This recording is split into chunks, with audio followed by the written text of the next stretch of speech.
नमस्कार सबै साथीहरूलाई। आज म मेरो रचनाहरू मध्येबाट एउटा रचना लिएर आएको छु, जुन एउटा गजल विधामा छ र दिलमाया भन्ने शीर्षकमा छ। एउटा काल्पनिक धरातलमा उभिएर यो रचना लेखेको हो मैले। आजभन्दा 2078 सालतिरको रचना हो यो। सुन्नुहोला, लाइक कमेन्ट गर्नुहोला, कस्तो लाग्छ प्रतिक्रिया दिनुहोला है त।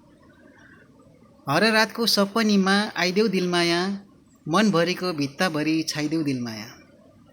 हर रातको सपनीमा आइदेऊ दिलमाया, मनभरिको भित्ताभरि छाइदेऊ दिलमाया।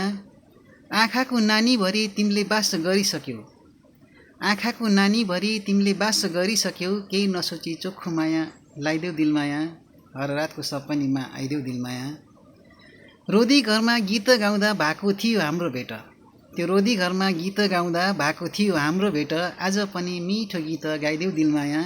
हर रातको सपनीमा आइदेऊ दिलमाया। धेरै माया गर्छु भन्थ्यौ नारु तिमीलाई, धेरै माया गर्छु भन्थ्यौ नारु तिमीलाई, शिरमै हात राखी कसम खाइदेऊ दिलमाया। हर रातको सपनीमा आइदेऊ दिलमाया।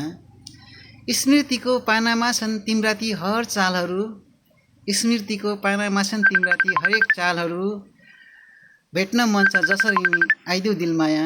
हर रातको सपनीमा धाइदेऊ दिलमाया। मनभरिको भित्ताभरि छाइदेऊ दिलमाया, मनभरिको भित्ताभरि छाइदेऊ दिलमाया।